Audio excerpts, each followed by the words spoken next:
What's up, everybody? Welcome to Take No Offense. A couple of old friends who grew up together in central Pennsylvania. Now we live on opposite sides of the country. This is our chance to get together once a week to share our thoughts on politics, sports, movies, and TV. I'm Eric Messersmith in the Los Angeles area. Brian Johnson is in suburban Washington, D.C. What's up, buddy? Not much, dude. It's quite a vibe in DC lately with the I bet. commies in football. Everyone's happy, and then on the other hand, they're sad for a very Oh, different now reason. why would they be sad? Well, our president, your president, my president, he's like the jelly of the month club. He's the gift that keeps on giving. Like, dude, The you, jelly of the you, month club. you don't remember this? Maybe it's not timely No. because Christmas has passed us, but in National Lampoon's Christmas Vacation, instead of his Christmas bonus he was going to buy a pool with, he received the Jelly of the Month Club from his company. And Nice. his brother-in-law says, "Oh, Clark, that's the gift that keeps on giving." The gift that keeps on giving. Well, we're 1 week into the Trump administration. Where do we begin? Let's start with the big news of the day as we're recording this on Tuesday, which was the Trump funding freeze. So we had an announcement today that all grants and funding that wasn't individual assistance to people was going to be frozen effective immediately tonight at 5 p.m. for further review to make sure it complied with the president's directives. Now, since then, of course, as we're recording this, that has been suspended. A federal district judge in Washington, D.C. has temporarily blocked that. There will be hearing on Monday. This would have included, it was kind of confusing. Yeah. I watched the White House press briefing earlier, and the new press secretary, Carolyn Levitt, didn't really have a good answer on Humana, exactly humana, what this would humana. cover and what it didn't. But it looked like it was going to cover things like Meals on Wheels, veterans assistance programs, Head Start, all kinds of things affecting Snap. people all over the country, SNAP, transportation projects. Well, now there's a hold on it. I mean, let's just start here. It appears that this is like blatantly unconstitutional, which is why it's been temporarily suspended.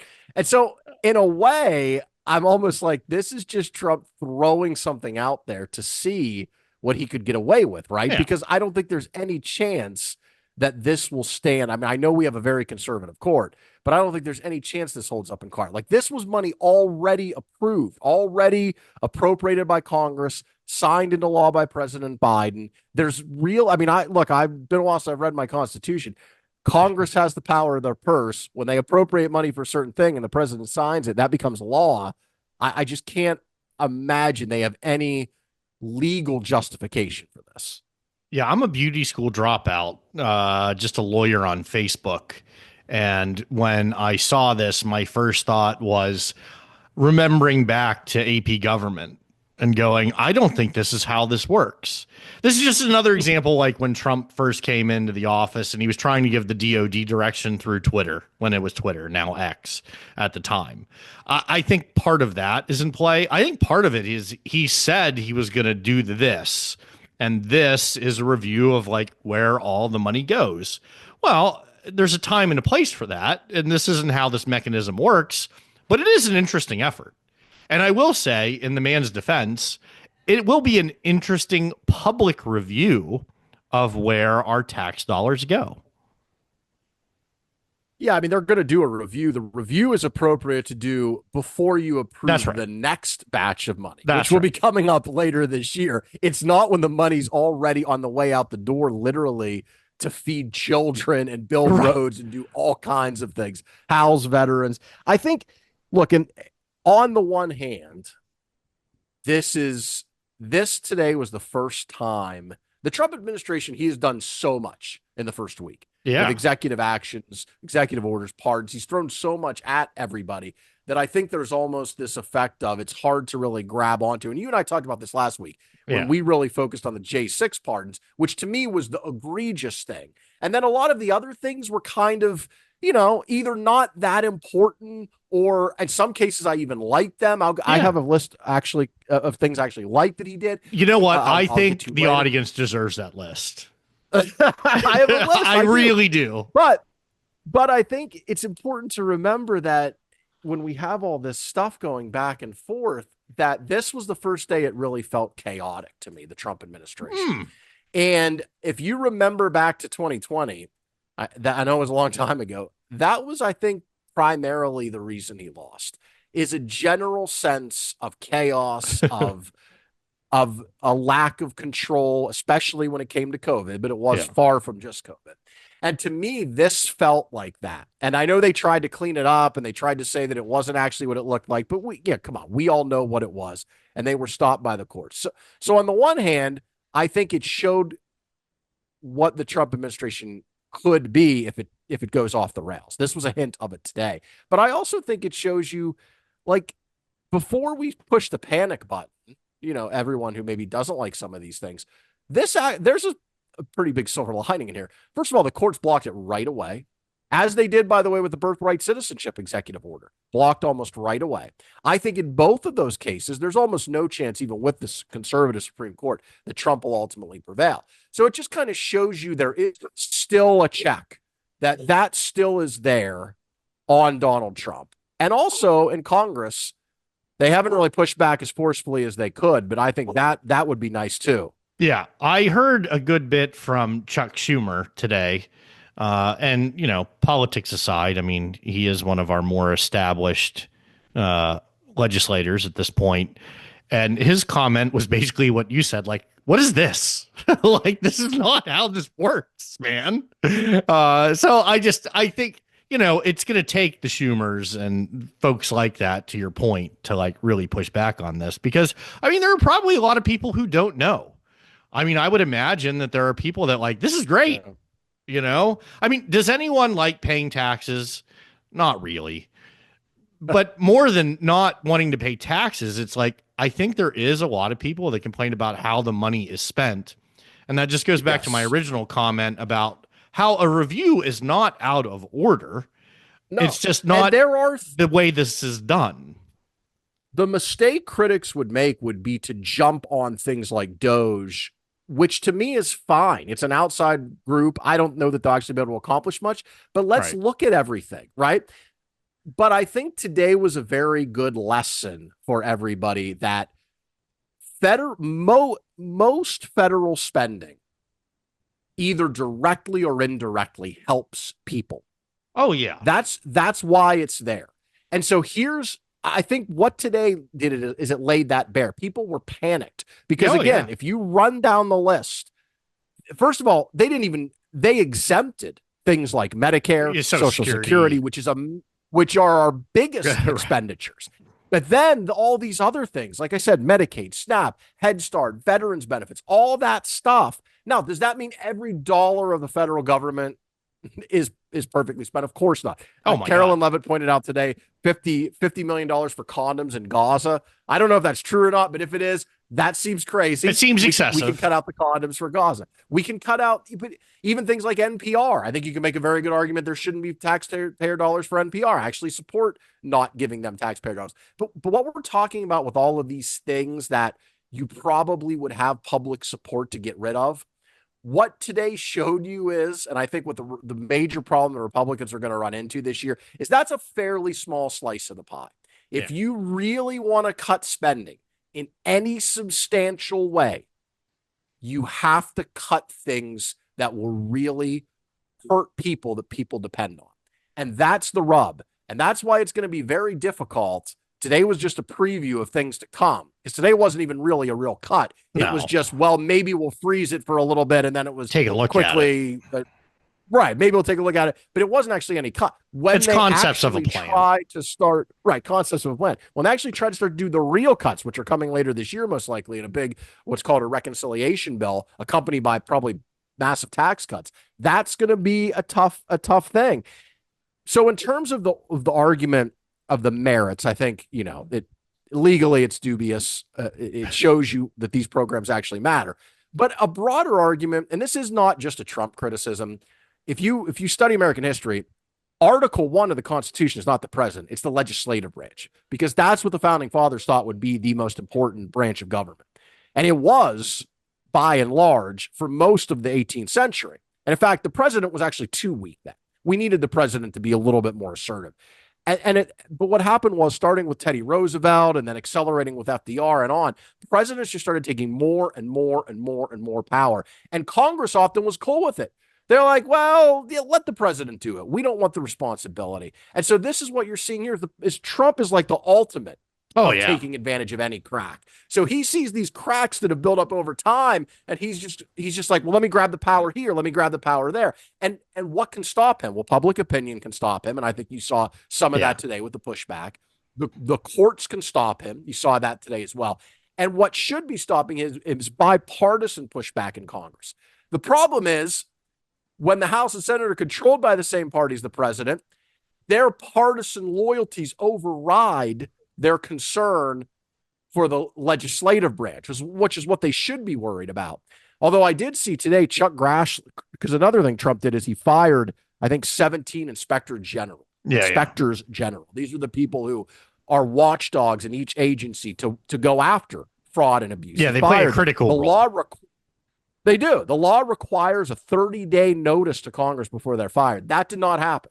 So Chuck Grassley, a Democrat, and Dick Durbin, or a Republican, and Dick Durbin, a Democrat, they wrote to the president and said, explain this, basically. Like, you didn't follow the law, clearly.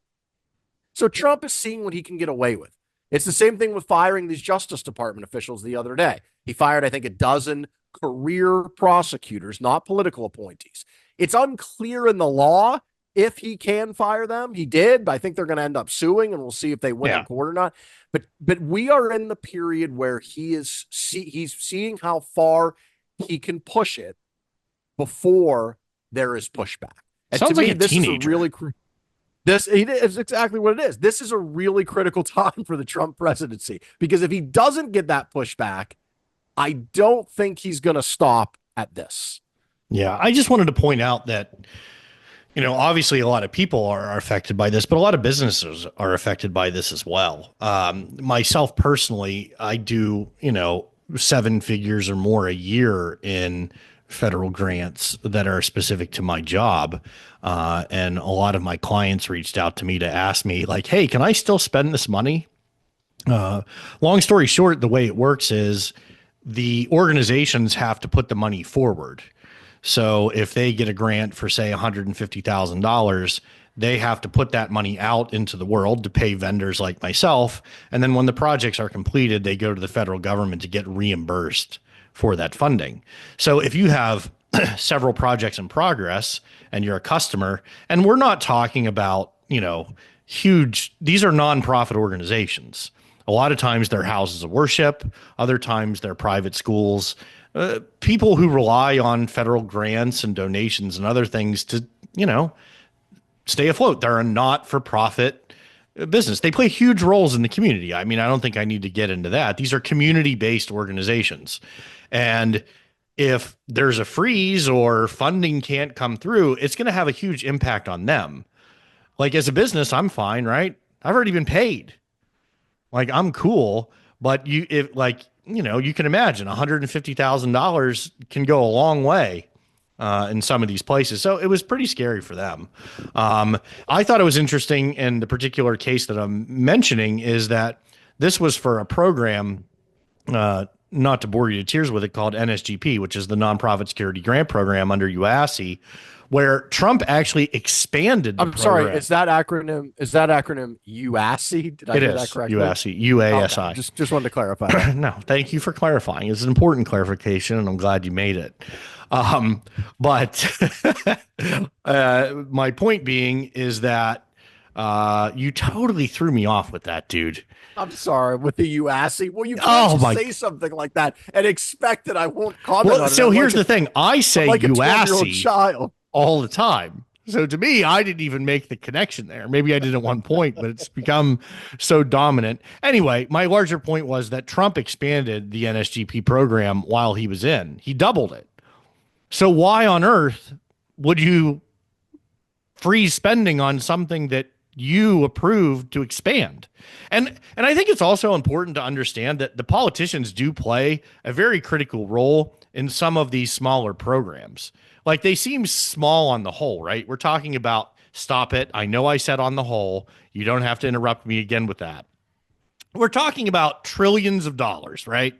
So, in the scope of things, 300 million out of trillions is, I mean, it's microscopic. But like again, these are things that have been reviewed, approved, whatever. I'm especially surprised he would want to stop funding for things that he was like, "Oh yeah, that's a great idea." It's just weird, man. Well, it's not weird if you have followed how he and his people think. What it comes down to is their view of presidential power. Trump and the people close to him, and this is what a lot of people talked about during the campaign, they have, I don't even know, expansive is probably a word that isn't even sufficient. They have a dramatically expansive view of presidential power. Like they think what they did today was constitutional. It's not. I don't think any I court's don't going to know say if that they it is, thought it but was they, constitutional. well, I they, think they let tried me it. rephrase it. They said they Well, think it's they say constitutional. all types of And things. and remember, these are the things he talked about during the campaign, firing all these federal workers, some of which he has done, not to the extent that people feared. It's only been people here or there. But we're talking about, again, career people. The reason we have career people is because we decided in America long ago, back in the 1800s, that it probably wasn't a good idea to just have a new president put all of his cronies in every position of the federal government. So, yes, there are political appointees to lead agencies and at the higher realms, but most of the people in the federal workforce are not political. They're experts. They're there because they have, in some cases, advanced degrees, expertise in a certain area, and they don't change with the administration. The president and his people don't think that they think they can override that. They think that the president actually has that power. A court will ultimately probably decide on that. And so this is why I'm saying that this has been telegraphed the whole way through in the campaign, and now it's kind of coming to fruition, this expansive view of presidential power. So you were I basically saying you were part of the problem then with these grants, right? You are the yes. one wasting our Right, federal advocating. I'm taxpayer money. wasting federal tax dollars funding, hundreds of years old houses of worship. The last point I wanted to make was when you talked about chaos and what it brings. So you always mention that I live 45, or I'm sorry, you say suburban Washington D.C. I live in Frederick, Maryland, which is about 45 minutes outside of D.C. So it's pretty far away, but I do. It's basically Pleasantville. Like it's a great place to live and raise a family. Like it's awesome. We have very low crime here. But over the last, I'd say decade, maybe decade and a half, there has been a larger the demographics have spread more. I don't, you know what I'm saying? Like there's more Latinos, there's more African American families. People are moving from all over that are coming to Frederick because, like I said, it's Pleasantville, right? The So you're chaos, saying you want to leave now the white flight because your name is absolutely. this what you're telling me? No, what I'm saying is because of the chaos of this administration, the Frederick Police Department had to put out a statement today to basically say, like, hey, we're not ICE. We're seeing stories on social media of us going into schools and churches and removing people and handing them over to ICE. And like, guys, that's not what we do. Like, and we're not going to do that. So it's two things, right? It's the danger of social media and like rumors spreading all over the place, and a law enforcement organization having to explain, like, yeah, we're not just going to start picking. And they went through the whole thing of like, yeah, when we pull you over, we're not going to ask for your immigration papers. Like it's going to be the same as always. License and registration, please. So I mean, this is the kind of chaos that we have. I just thought I just Yeah. wanted to mention that. Well, I'm glad you said that. So let me do my list real quick because I do want to say Okay, thank what you. have I I want to hear liked this about the list. first week of Trump. One of the biggest things, maybe the biggest thing, is lifting the Biden freeze on the exporting of liquefied natural gas. That to me was a no-brainer. I'm really glad Trump did that because that could be a major economic driver for us. We produce record amounts under the Biden administration, I might add, of oil and natural gas. And the liquefied natural gas in particular is something that we were going to export, and the Biden administration put like a hold on it for environmental reasons. Look, they're going to use natural gas in Europe. I would much rather it come from us than Russia. So let's export it. Let's send it over. It would probably help our ally Ukraine. I'm all for that. I think that made a lot of sense to me. I liked the way that he threatened the Colombian, even though I'm not a tariff fan. Oh, I saw like this. the way that he threatened the Colombian president with tariffs right away when the Colombian president said he would not take 2 deportation flights after initially agreeing. Now, there is some dispute on that about exactly what the Colombian president was upset about. He says he was actually upset about the way that the the detainees conditions were shackled. Yeah. That he wasn't actually against the flights, he was against them being shackled. But either way, I'm glad Trump made that threat and clarified. Now, the problem for Trump is eventually somebody's going to call his bluff on that, and they're going to be like, okay, give us your tariff. Here's ours. And then we'll see if Trump really believes in the tariffs. Because I have the sinking suspicion he doesn't really believe they're good. He kind of knows they would be bad for America, but he's using them as a crutch in negotiating. Yeah. Right. But for this instance, though, it worked. I like that. Now, on the immigration thing, my position on immigration is very nuanced, and I don't really fit neatly in either camp, either extreme, like I do on a lot of issues. But I will say I really like the fact that Trump has sent the message loud and clear that illegal immigration will not be tolerated. And it's only been a few days, so let's not jump to conclusions. But the numbers at the border, which were already trending down in the last year of the Biden administration, they were already falling. Since January 20th, they have fallen off a cliff. Oh, yeah. In the last few days, the number of border encounters have been in the hundreds. They were in the tens of thousands per day back in 2023. Now, last year, they had dropped into the thousands. The Biden administration, to its credit, with help from Mexico, to its credit, did reduce the numbers a lot in 2024. But they have fallen off a cliff. So I like that. I like the fact that they're targeting and going after pretty aggressively illegal immigrants. Now, I will say, so far, the numbers of people they're rounding up are similar to what the Biden administration was doing. Yeah. We'll see. They're going to try to ramp that up. But part of the issue they're going to face is pretty much everybody agrees. Get the criminals out, right? Yeah. The people who have committed a crime after coming here illegally, fine. I don't think you're going to find many people that oppose that. But what you're talking about, what's going on in where you live, and what's going on all over the country, is immigrant communities are scared to death. Oh, they're scared. Yesterday I saw this. They arrested, I think it was 1,100 people. They rounded up. And half of them, roughly, were not criminals. The Trump administration says they committed the crime of crossing the border, which is technically true. But what I mean is they have been saying, we're going after the worst first. We're going after the people who committed crimes and we're going to deport them. Again, fine. I'm all on board with that. But what's happening is in the process of doing that, they're getting people who aren't criminals. And that's okay in small numbers. I say okay from a public perception standpoint. But what if that starts to become widespread, then we're going to see what American opinion really is toward deporting people. Because it's one thing to deport people with a criminal record or people who just came here 3 weeks ago or people who refuse to leave, who have gotten a deportation order. It's much harder for people that have been here for 5, 10, 20, 30 years, that have family here, that have jobs here, that work in certain sectors we depend on in America. There's anecdotal reports I've seen of farm workers in the Central Valley here in California not showing up to work, not sending their kids to school. There are farms all over this country where if they did raids, they'd lose half their workforce and it would disrupt our food supply. Construction projects all over this country, restaurants, the service industry. So it's easy for them right now. It's going to get a lot harder if they continue to do this. And public opinion, I could see, which I think right now, by and large, public opinion is with Trump on immigration, because we have seen how out of control and chaotic the border was under Biden. And we saw the situations like the tragic murder of Laken Riley in Georgia and others. And so I think Trump, by and large, just rode that public opinion to the White House. I think it was his number one issue. But I think there is a point where it could start to turn if people see it going too far. So I'm glad you brought that up about people being afraid, because I think that is a very real thing.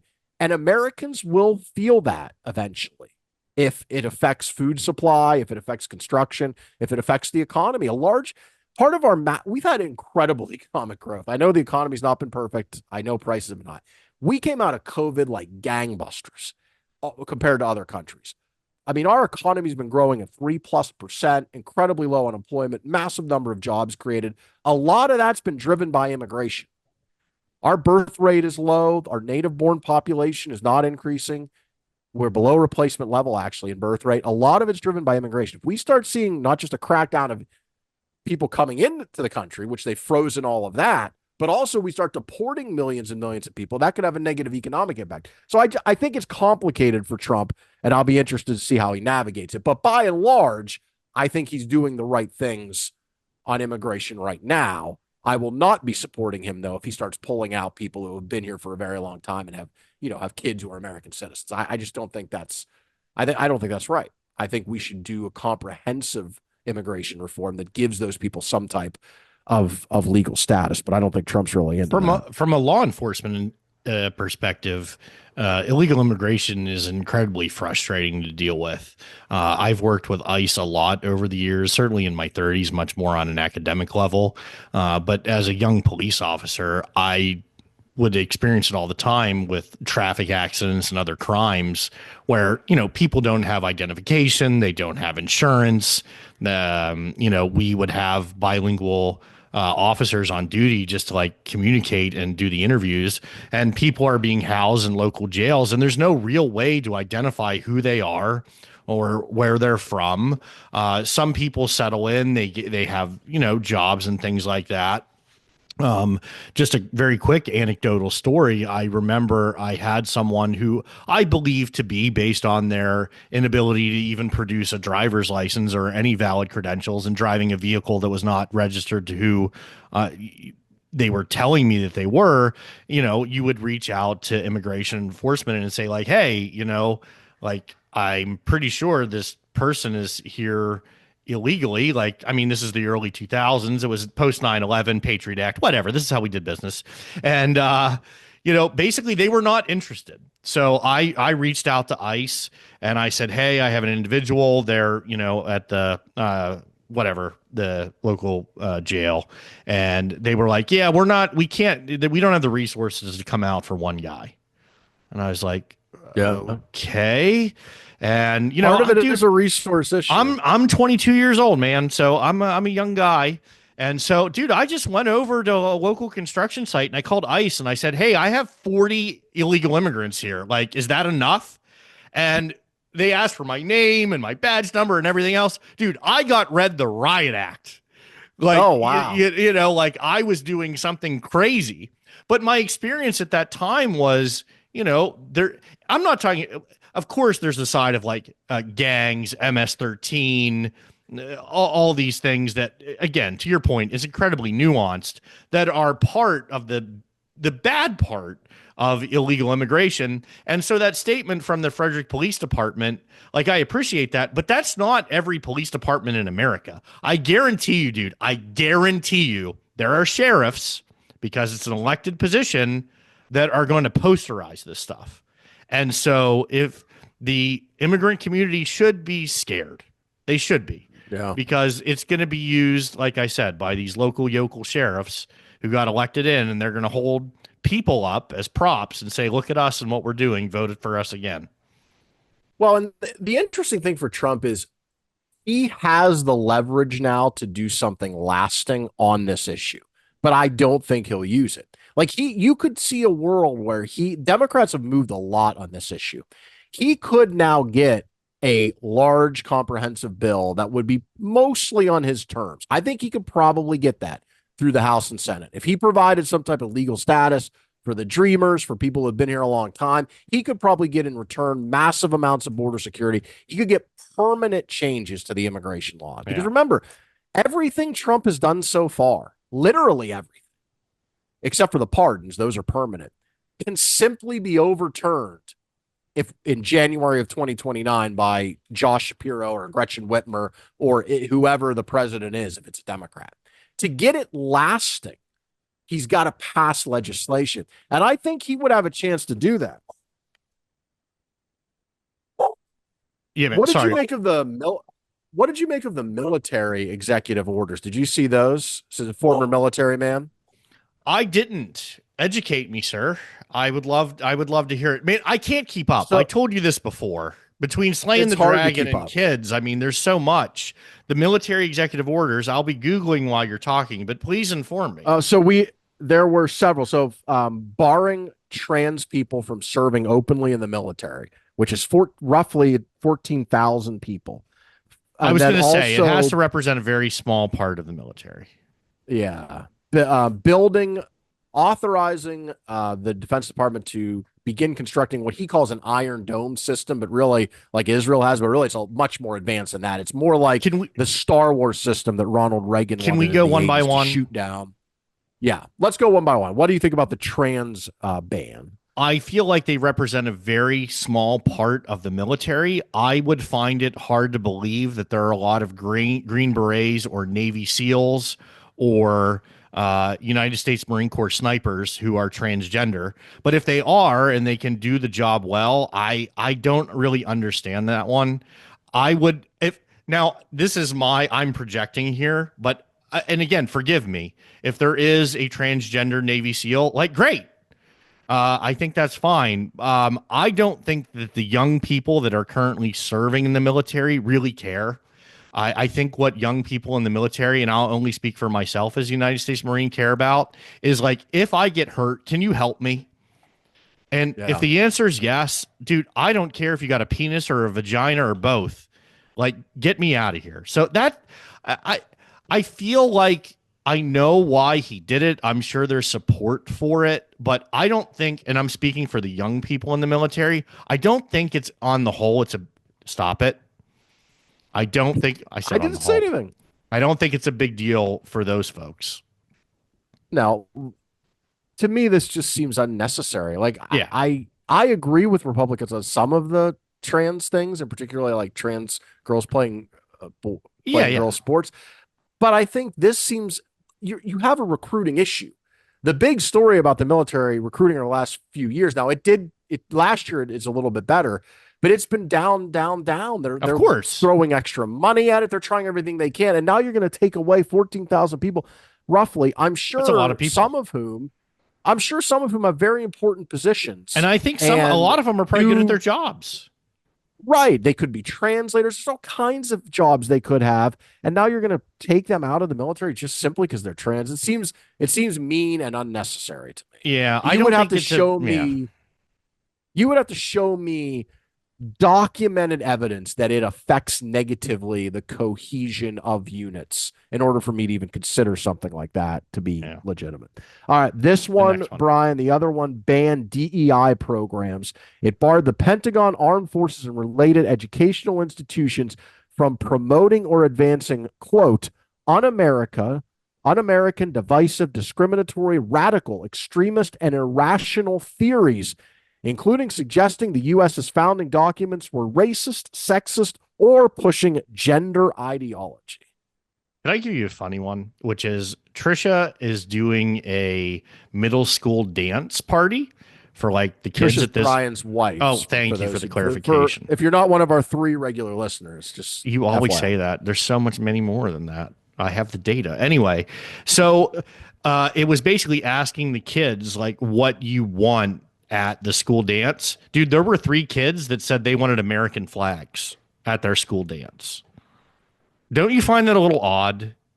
Do you think out of our graduating class of like 1,000 kids, any of us would have been like, you know what I really want at my school dance is American flags? I don't think we would have. How old are these kids? These are like 12 to 14-year-olds.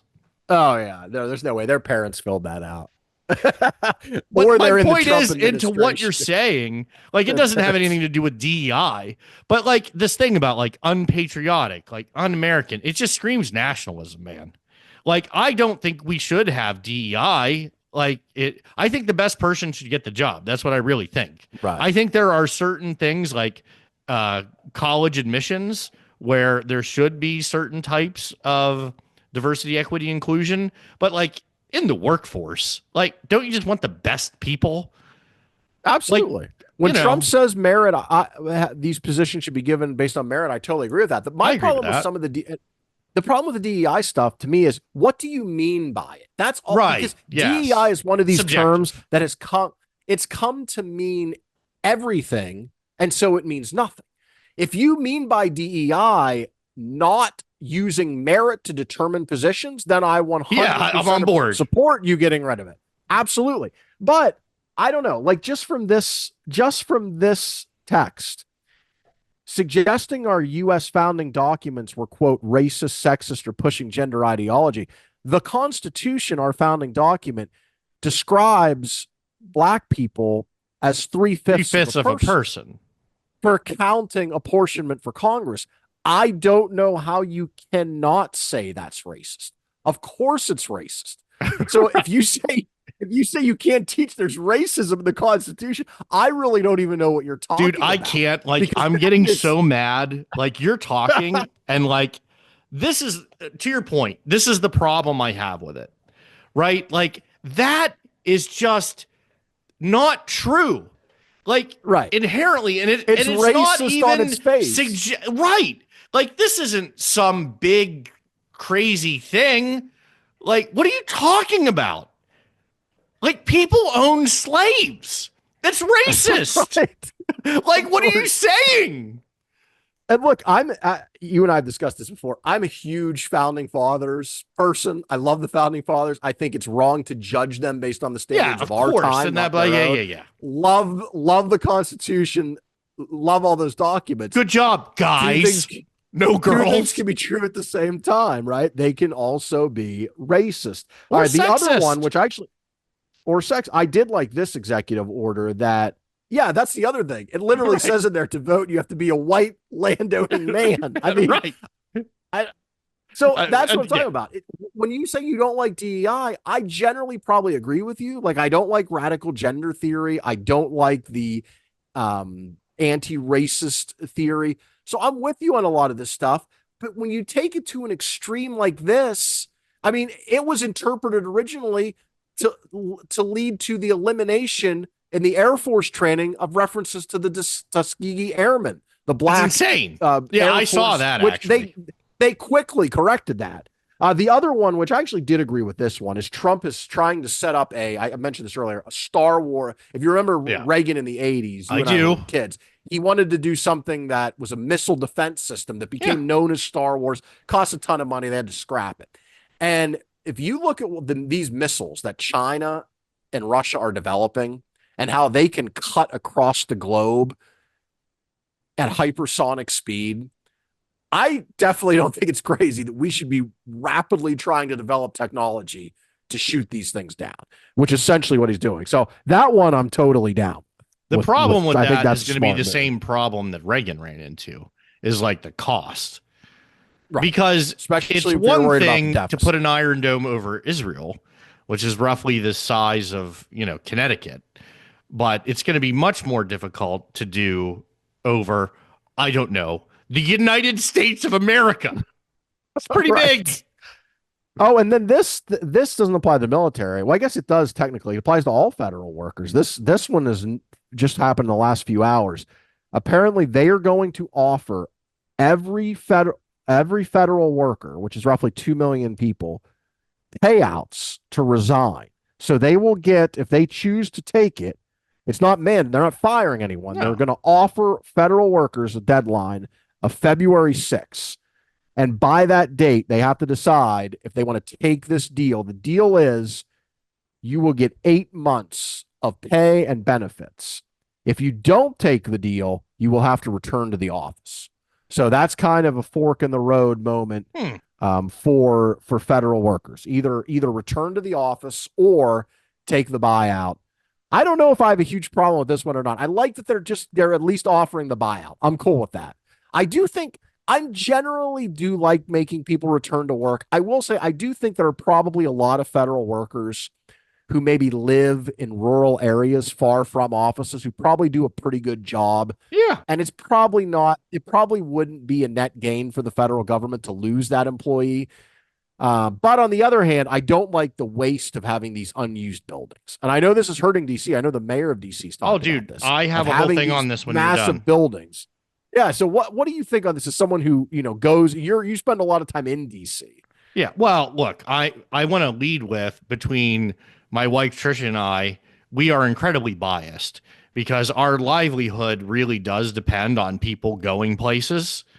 Like, so for us, this is great because we'll make more money when more people are going into the office.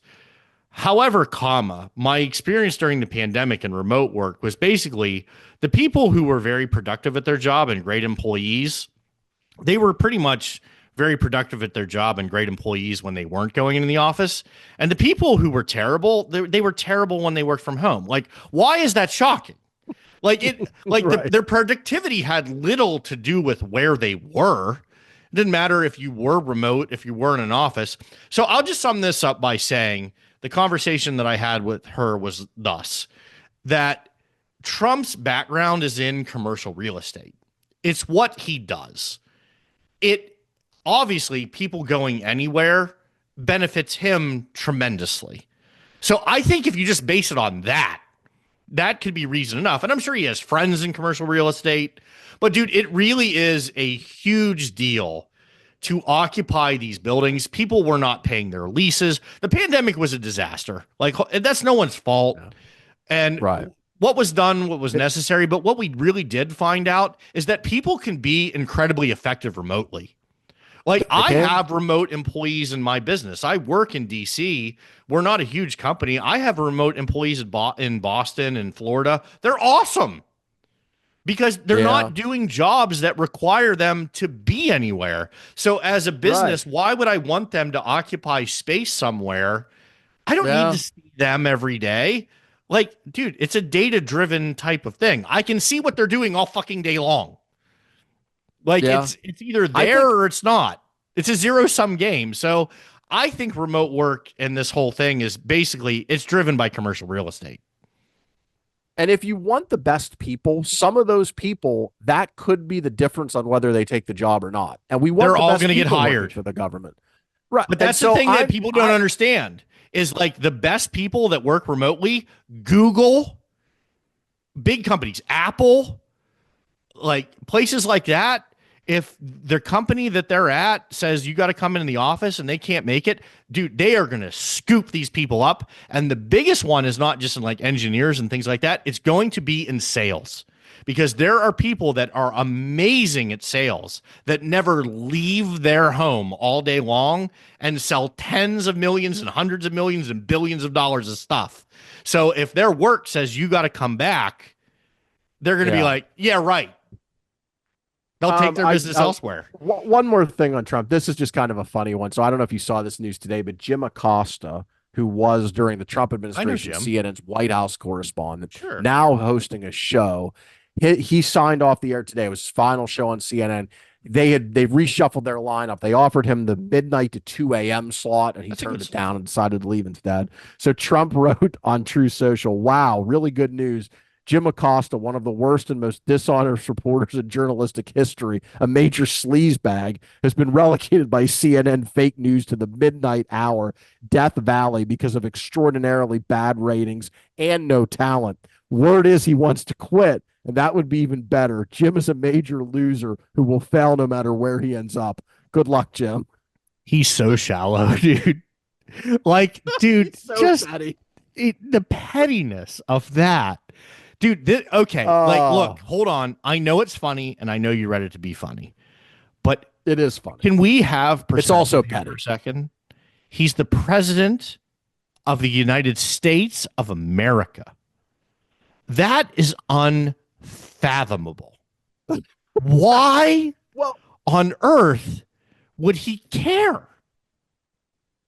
Well, we know why, because he can't let anything go. It's part of his personality. It's also why Mark Milley, the former chairman of the Joint Chiefs of Staff, not only did Trump pull his security detail like he did, or I guess today Hegseth technically did it, the defense secretary, they also took, like, pulling the security detail is a major thing. We talked about this last week with John Bolton. It's happened to Mike Pompeo. And Trump's like, well, they can just get private security. Well, sure, they're probably wealthy enough to do that. But as you and I talked about with the remote work thing, we want good people to work for the government. And if they're doing things that could get their life threatened, I think it's fair. If they're doing them as government employees, the government helps provide them protection. But anyway, that is serious. What's less serious, but still incredibly petty, is when Trump won, and now that Hegseth has taken over the Defense Department, they're taking the portraits of Milley down. There were two portraits. They're removing them. Removed one at the Pentagon that had just gone up a few weeks ago. Like that is just the kind of stuff. Dude, And I know it's it not a is big deal, and I comedy. know it. And It's comedy, man. It's a just, man who served his country for yeah, decades and got right. to the highest reaches of the military. It's just it's sad. All right, Brian, let's turn to the NFL. The conference championship games. We had one pretty bad game, it was a blowout, and then we had one pretty epic game between the Chiefs and the Bills. I think the big story that came out of it for me was all of the people who still really think, or at least say they think, that it's fixed in favor of the Chiefs. And Adam Schefter, of all people, kind of poured, did you see this? Kind of poured fuel on the fire with a tweet on Sunday morning before the games where he talked about the NFL's considering allowing for review in the future some of these late hits on quarterbacks that the Chiefs have benefited from. And he talked about how many of those have gone in the Chiefs' favor. And I know I don't think he necessarily meant it like this, but I just find it so laughable that there are people who actually believe that this $15 billion industry with legalized gambling, that the NFL would somehow risk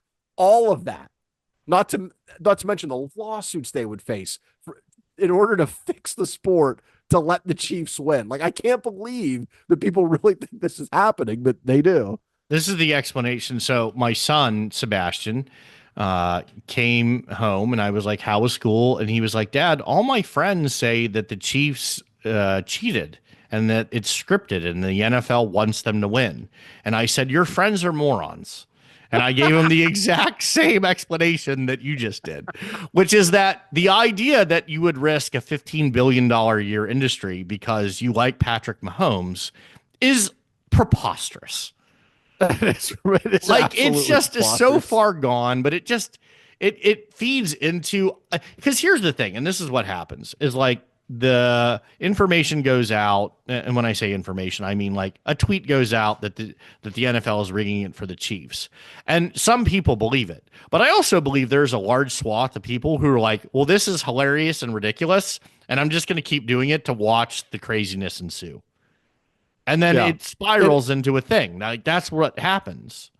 I think you're right. And if you watch the game, this most recent game, which by the way, credit to the Bills. The Bills played a great game. Josh Allen played a great game. It's just the Chiefs are a little bit better. And that's what happens to so many teams against them. They've won, what is it now, 17 consecutive one-score games, which is absolutely absurd. But there were really two plays in this game that people pointed to.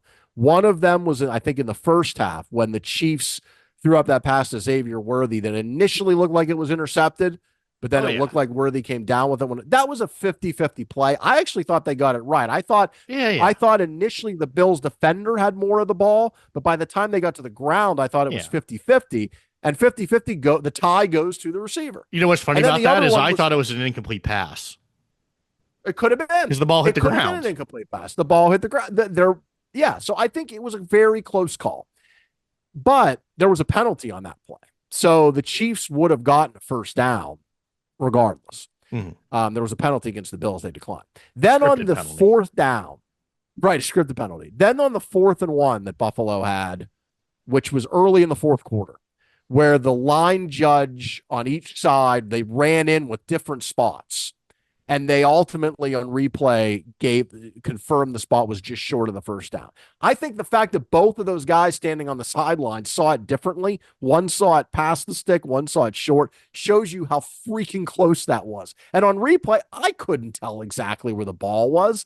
So I don't have that's the NFL, man. Them's the breaks. My only comment, calls and plays happen all the time on this is we talked about the $15 billion a year industry, not including the gambling. You have to understand that these games, like people's livelihoods are at stake. Coaches will be fired. People are going to get cut. They're going to move on. It's, I'm saying like real life families, because the Bills didn't win this game, are probably going to have to move somewhere else. And that's the nature of the business. So we have all this money and these people's lives at stake. And what we basically have is two older, overweight men viewing a play on opposite sidelines walking it. My favorite part is they're like a yard apart. And then like who decides where the ball is? And do they like get together and like, hey, Fred, I got this one. Like I saw it. He's like, Bob, I'm telling you, I got this one. And then they stand there. We're deciding all of these things because two old men they got their foot in different spots. It is wild. Like, dude, that's also the cool part about it. But when you think about it on that level, I just think that's pretty neat. Look, there's always the human element in these games. And the bottom line is both these teams had chances to win the game in the fourth quarter, and the Chiefs just made a few more plays. And we spend so much time talking about Mahomes and Reed and Kelsey, and they're all great. amazing. I don't think we need to. They're awesome. But how about Steve Spagnuolo? What a game he called. That call on fourth down, that the corner blitz beautifully disguised. But to me, what they did so well, and it was that 4th and 1 play was just an example.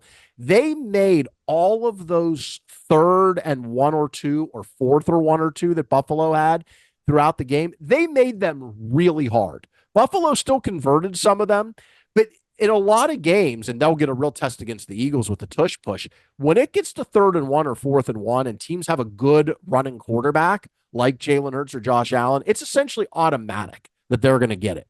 And the Chiefs did not make it automatic. The Chiefs did a great job on those 3rd and 4th and 1 or 2 that I was really impressed by that, because it's so hard to stop. I mean, almost nobody has stopped Philadelphia on the brotherly shove all year. So that'll be one kind of sneaky thing to watch is, will Kansas City be able to slow that down, and Barkley also. But we could talk more about the Super Bowl. The part of that game that I really want to talk about is Josh Allen, because I think after the game, I saw the press conference, and like Josh Allen would be Patrick Mahomes if Patrick Mahomes did not exist. So I think the comparison that a lot of people are making, or at least that I have heard, has been like Peyton Manning. Like Mahomes is Peyton Manning and Josh Allen is Josh Allen is Peyton Manning and Pat Mahomes is Tom Brady, right? But the guy that Josh Allen reminds me of as a player, I think he plays a lot like Ben Roethlisberger when he was younger, before he was an old statue. Yeah. But the guy that Allen had made me think of in his press conference was John Elway. Because if you remember, John Elway in the 80s, particularly the late 80s with the Broncos had very good teams. And John Elway carried those teams on his back. And then they would get to the Super Bowl and they would lose to Joe Montana. Or they would get to the Super Bowl and they would lose. And Elway didn't really get his success until he was like much, much older. Yeah. And I just kind of feel like that's the path that Josh Allen is on. Like, no one disputes that Josh Allen is a phenomenal player. I've also heard the comparison to like Dan Marino, just in terms of like a great quarterback. Like, everyone knows this guy is the man, but he just hasn't won a Super Bowl. After that game, I just thought the whole time, Josh Allen played a great game. That pass that he made on that blitz that you were describing to Kincaid when he dropped it. And look, people make mistakes, like it happens. It's not Kincaid's fault they lost. It's a combination of things. But like that play that Josh Allen made was incredible. He's backpedaling 12 yards. People are coming at him trying to murder him, and he still finds an open receiver downfield. It's insane how good Josh Allen is. And it's not that his team is bad. It's that Patrick Mahomes is alive. That's the only thing standing between him and greatness. I mean, look, Patrick Mahomes already, you could argue, and he might be, if he retired today, the second best quarterback of all time. Here are his he's only been a starter for 7 years. 17-3. The results? Yeah. 17-3 in the playoff. Yeah. Well, now it's 18, right? Or no, is it 17 or 18? I lost track. Go ahead, sorry. He is, for 7 years, here are the final results. AFC Championship loss, won the Super Bowl, lost the Super Bowl, AFC Championship loss, won Super Bowl, and now in the Super Bowl. That is absolutely unbelievable. And how about this? Patrick Mahomes is great, but Andy Reid should get a lot of credit too. Go ahead. Absolutely. The AP tweeted this out. Mahomes has trailed in the fourth quarter in 9 of those playoff games. 9 of them. He's come back to win 6. And in the 3 he lost, in 2 of those, he forced overtime. In the fourth quarter of those games, fourth quarter OT, When he's down, he has a rating of 132 with 5 touchdowns, 1 touchdown run, and he led scores on 13 of 14 drives. That is insane. It's nuts. He's essentially perfect when his team is behind in the fourth quarter and overtime, not in a 2 or 3 game sample, in a 9-game sample spanning 7 years. That is insane. I know it's hard to explain. Like, you did a great job of pointing out the stats and just how insane they are. But I think the greatest credit you can give Patrick Mahomes is that early on he had Tyreek Hill. You know, he had some weapons. The Chiefs were very dynamic. But like right now, dude, he has the corpse of DeAndre Hopkins and Juju Smith-Schuster. Right. And Kelsey, who's not quite. Kelsey's fine. And I really like Kareem Hunt. And they have a good offensive line. Worthy's pretty good. Yeah, Worthy's fast. But young. And he's not fast. not But what I'm saying is, not he doesn't have Jerry Rice and Randy Moss or T.O. out there, buddy. Like, he doesn't have these people. So I'm just saying, I'm not slandering. DeAndre Hopkins is amazing 5 years ago. Not anymore. Yeah, Juju Smith-Schuster was great when he was with the Steelers. But, like, for them to accomplish what they have accomplished during the salary cap era, I think 2 people there should be 3. Number 1 is Patrick Mahomes because he actually has to play the games. But number 2 is certainly Andy Reid. I mean, what a coaching job he has done. And number 3 is Spagnuolo.